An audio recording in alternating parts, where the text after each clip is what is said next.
The tale of the Alden's ghost had faded with time, yet the Roberts family never forgot its chilling truth.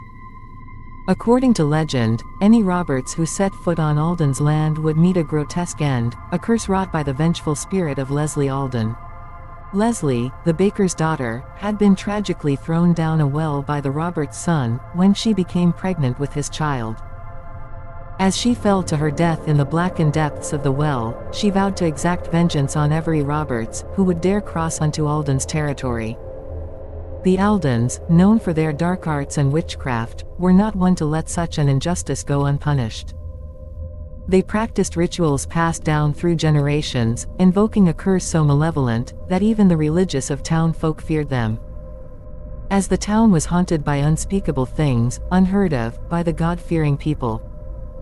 Tales spread of their powers, of flying fireballs that entered homes and drained the blood of women, and the shape-shifting creatures that prowl at night, snatching anyone who was foolish enough to wander the streets in the dead of night. Tormented by the Alden's curse, the town folk pleaded with the Roberts to seek forgiveness for their vile deed upon the innocent Leslie. As no one could find rest in the day or at night, until the Roberts went to the Aldens and made amends for such a heinous act. Despite the pleads and warnings from neighbors, added to the revelations from a private investigator hired by the Roberts, Mrs. Lystra Roberts dismissed it all as superstition. Prideful and ignorant, she refused to heed the warning to leave town, even boasting about ridding her family of the bastard stain that tainted their name. However, the Roberts' arrogance was soon shattered when Lystra's son ventured onto the Aldens' land in search of his lost ring. He was found the next day near the well, where Leslie met her demise, his eyes gouged out, lips torn from his face, and his body mutilated beyond recognition, clutching Leslie's soaked dress in a steely death grip. Years passed, and the town whispered about the cursed fate of the Roberts family. Those who dared to speak of the Aldens did so in hushed tones, fearing retribution from the forces beyond their understanding. The story of Leslie Alden's vengeance remained a cautionary tale, a reminder that some curses were not to be trifled with and that evil deeds would always find their reckoning. Decades had passed since the curse of the Leslie Alden had plagued the Roberts family, leaving a trail of tragedy in its wake.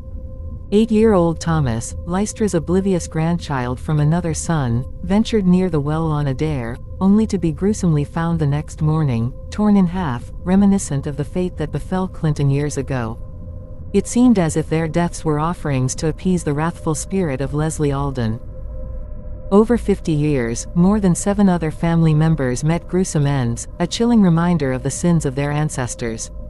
Most of the Roberts clan had fled, seeking refuge far from Alden land and the horrors that awaited any who dared to set foot there. Rickson, a great-grandson, returned to his hometown one hot July for the holidays, drawn by familial ties and nostalgia. It had been years since he last visited, ignoring his parents' adamant warnings never to return due to the curse. The memory of his cousin Amy's tragic fate haunted him, discovered with her severed head near the cursed well, sending shockwaves of grief through the family. Amy's death had been the breaking point for Rickson's parents, who swiftly uprooted the family and moved thousands of miles away. They sought a fresh start, shielded from the malevolent forces that seemed to stalk their lineage. Growing up, Rickson had pushed thoughts of the curse aside, adopting the out of sight, out of mind mantra. Yet deep down, he harbored doubts, questioning if the curse was truly supernatural or a sinister vendetta executed by unknown adversaries. Despite his skepticism, Rickson couldn't shake the unnerving feeling as he stepped onto familiar, cursed ground. Was it mere coincidence, or was there truth to the tales of the Alden curse? He dared not venture too close to the well, fearing the unseen forces that had claimed so many of his kin. As he also knew that his family weren't saints. They did an immeasurable amount of unsavory things to maintain their wealth. The Roberts were notorious businessmen, known for their ruthless tactics and willingness to exploit anyone for profit across generations. Rickson, aware of his family's dark history, believed the deaths plaguing his kin were more likely the revenge of past victims than the work of supernatural forces. In his mind, the living were far more terrifying than the dead, who kept no appointments and couldn't physically harm the living. Despite his skepticism, Rickson always carried his army knife, maintaining a vigilant demeanor and preferring solitude. So when his cousins Vince and Lance proposed a silent forest rave deep in the woods one moonless night, he hesitated. He wasn't fond of crowds or dancing, but their insistence persuaded him to join. Standing amidst string lights hung from trees and coolers scattered among the revelers, Rickson found himself sipping bitter beer, observing the lively scene. The DJ spun old house tracks that energized the crowd, but Rickson's attention drifted as he scanned the forest's edge, searching for his cousins who had likely disappeared in pursuit of other interests. The lyrics of the music blared in his headphones, momentarily drowning out the forest's ambient sounds. Then, amidst the dancing figures, Rickson's gaze locked with a woman who stood out from the revelers. She was captivating, her smile alluring yet somehow unsettling. A strange combination that piqued Rickson's curiosity and stirred a primal unease within him. She gestured for him to join her on the dance floor, her invitation laced with an almost magnetic pull. Intrigued and cautiously drawn by her presence, Rickson took a hesitant step toward the woman, the music's beat pulsating through his veins as he moved closer. Suddenly, a heavy sack was thrust over Rickson's head, plunging him into darkness, and strong hands bound his wrists. He thrashed violently, desperate to break free, but the blows to his stomach came mercilessly, driving the air from his lungs. His screams were drowned out by the blaring music in everyone's ears, rendering him unheard and isolated in his terror. Silent assailants dragged him forcefully through the dense forest, each step carrying him deeper into the unknown. Rickson's mind raced with horrifying possibilities as he struggled against his captors, their punishing punches keeping him subdued whenever he fought back. Finally, he was thrown to the ground, the sack ripped from his head to reveal a chilling sight. Blinking against the sudden light, Rickson found himself in a clearing surrounded by flickering torches, arranged in a haunting circle. The eerie resemblance to some ritualistic gathering sent a chill down his spine. Beside him, his cousins Vince and Lance lay bound and equally bewildered. Their panic mirrored his own as they demanded to be released, their voices thick with fear and confusion. A flashlight clicked on, blinding Rickson momentarily as it swept across their faces. Vince's anger boiled over, demanding answers and freedom, while Lance's desperate chants about Alden land added an ominous layer to their plight. Doug, crouching nearby with a smirk that sent shivers down Rickson's spine, spoke with unsettling calmness. His words dripped with malice as he revealed the twisted truth behind their abduction, a generational vendetta fueled by a pact to appease a vengeful entity. Rickson's disbelief turned to dread as Doug confirmed their worst fears. His attempts to reach for his knife proved futile, intensifying the sinking feeling in his gut. "You're saying your family sacrifices ours to some demon pact?" Rickson's voice trembled, his mind struggling to comprehend the horror unfolding before him. Doug's distant demeanor and cryptic gestures only deepened the sense of impending doom. The other brothers stood ominously still, their eyes darting around the eerie clearing, hinting at unseen threats lurking in the shadows. Doug scratched his shadowed chin with an eerie calmness, his grin unsettlingly detached as if he conversed with invisible forces. His three brothers stood motionless, their eyes scanning the clearing with a predatory intensity. "Can't say don't take it personal." "Because it entirely is," Doug muttered cryptically, tapping his watch before signaling to his siblings. Knives gleamed in their hands as Rick and his cousins screamed for help, their voices swallowed by the oppressive silence of the forest. No one would venture this far into the woods to rescue them. The Alden men approached the infamous well, slashing their palms with savage determination, blood dripping into its dark depths. They chanted in an ancient, guttural tongue, invoking something long buried in the earth. A chilling groan echoed from the depths, followed by a sinister stirring, as if the very air around them had thickened with malevolence. A haunting whistle of an unknown tune pierced the stillness, freezing the night. The forest fell silent, cicadas ceasing their chirping, leaves hanging still. It was as if the world itself held its breath in anticipation of something ancient and evil. Lance's terrified whimpering broke the tense silence. "I don't want to die," he sobbed uncontrollably. "I don't want to die," echoed Rick, his fear palpable. A branch snapped in the distance, shattering the darkness where no moonlight penetrated. An old, raspy voice replied, sending shivers down Rick's spine, "I didn't want to die either." Then, emerging from the shadows, Rick saw her, a ghastly apparition with stringy hair clinging to a decomposed face, skin a sickly gray. Her eyes, devoid of humanity, gleamed with malicious intent. This was the demon, the embodiment of Leslie Alden's vengeful spirit. The creature grinned impossibly wide, its jaw stretching unnaturally, as if to swallow them whole. It raised its vine-like arms controlling the Alden brothers like puppets, their eyes were vacant and unseeing. Their movements were stiff and mechanical, directed by the ancient evil that possessed them. The transparent hag chuckled dryly, relishing their terror. Her leathery skin clung to skeletal bones, patches of rotten flesh revealing the decay beneath. "Like what you see." So did Clinton. She jeered with a devilish glee in her cracked voice. With a sudden burst of inhuman speed, the apparition lunged forward, knives poised to inflict unimaginable horrors upon Rick and his cousins. They braced for the inevitable, their minds racing with fear and regret. "Hell hath no fury than a woman scorned," Rickson thought, closing his eyes in a desperate prayer for deliverance. Eden's Bay Road. Sam had just wrapped up a grueling 48-hour shift, a decision he regretted almost as much as dating the deceitful Peggy Ford. Exhausted, irritable, and ravenous, he navigated Route 65, hastily grabbing a Twinkie from the glove compartment and tearing into it. Ahead loomed the Eden's Bay turnoff, promising to shave 30 precious minutes off his journey. Without hesitation, he veered onto the shortcut, the familiar strains of classic rock providing a semblance of comfort as he cruised down the quiet, winding road. The sun had long since dipped below the horizon, leaving only the stark illumination of his headlights to pierce the encroaching darkness. Lost in his own thoughts, Sam was startled by a sudden burst of static that cut through the airwaves, disrupting the radio's usual playlist.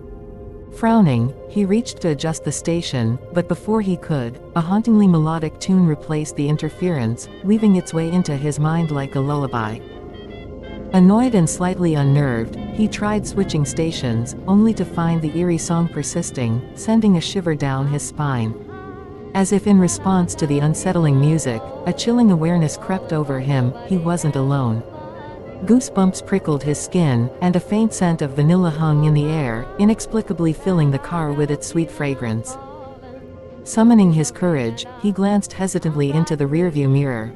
There, seated in the back, was a woman as pale as moonlight, her presence as solid as the steering wheel he gripped. Her red hair was immaculately styled, lips painted a vivid crimson that contrasted starkly against her ghostly complexion. She wore a flowing white dress and veil, an ethereal figure seemingly prepared for a wedding ceremony. "Do you think Bobby would fancy this dress?" Her voice, though calm, carried a hauntingly sweet southern accent that sent chills down Sam's spine. His heart pounded erratically as he gripped the wheel tighter, refusing to engage with the inexplicable apparition. "I do hope he does," she continued, her tone carrying an unsettling calmness. "I spared no expense. But Daddy wouldn't forgive me for loving him, you know." "No, sir, he would not." Cursing softly under his breath, Sam lit a cigarette, the flame trembling slightly in his hand. He dared not look back, the woman's presence casting a pall over the car. "When you get a chance, sir, would you mind pulling over?" "I see my stop," she requested politely, as if discussing the weather. Compelled by a force he couldn't comprehend, Sam found himself obeying her request, pulling over near an overgrown trail marked with a faded "no trespassing" sign. He watched in stunned silence as the car door opened and closed of its own accord, the woman vanishing into the night. Shaken to the core, Sam sped away from Eden's Bay Road, the encounter replaying in his mind like a surreal nightmare. When he finally pulled into his garage, he was still trembling uncontrollably. Inside the house, he kissed his Nana, who sat knitting near the front door, before mechanically searching for leftovers in the fridge. "Mama, you wouldn't believe what happened to me on Eden's Bay Road," he began, his voice shaking slightly. A long silence followed, during which his Nana fixed him with a penetrating stare. "You saw her, didn't you?" she whispered, her voice barely audible. "I've heard stories about Mary Lou's ghost haunting that road." They say she died on her way to the courthouse because her family disapproved of her half-Native American beau. Her father. He drove her off that road, choosing her death over her marrying that boy. The house at the lake. Lisa adored her new home in Oakland, charming, quaint, and nestled perfectly by the serene lake. The tranquility of rural life suited her, especially during tea time when she'd sit on her back porch with a book and spiced tea. 2 weeks passed without incident until she stumbled upon a hidden compartment in the wall. Inside, amidst the dust, were old photos of a strikingly beautiful pregnant woman, each dated meticulously. But it was the final photo that sent chills down Lisa's spine, the end of our family.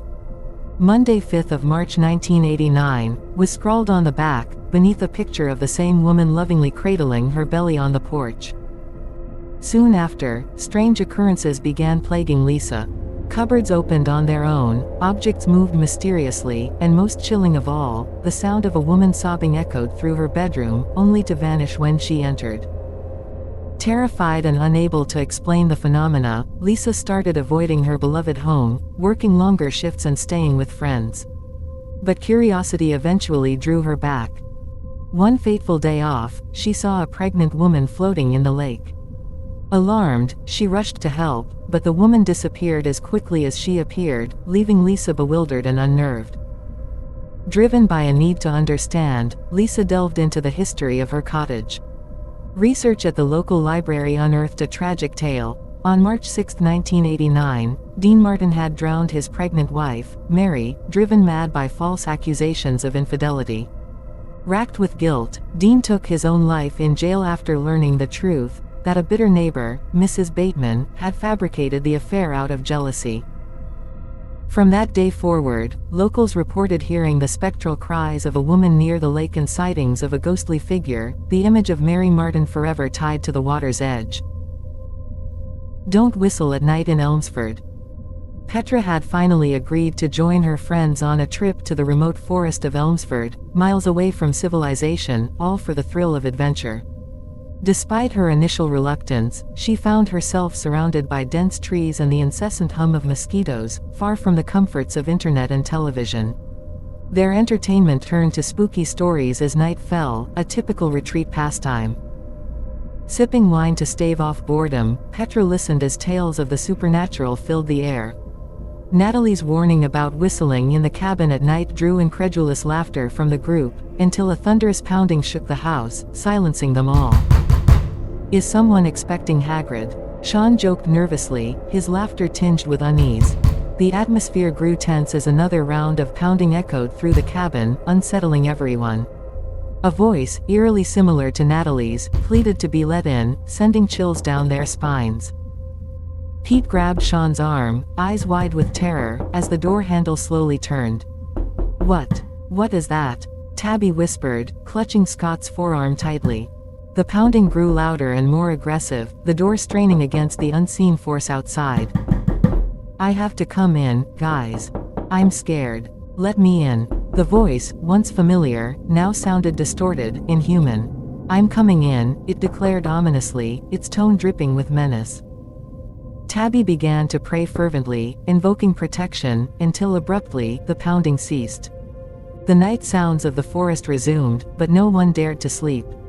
Huddled together in one room until dawn, they awaited morning with bated breath. When the cabin owner, Ms. Ruby, returned to collect the keys, the group recounted their harrowing night. Ms. Ruby listened intently, her expression grave. After hearing their story, she spoke with a somber tone. Have you whistled in the house?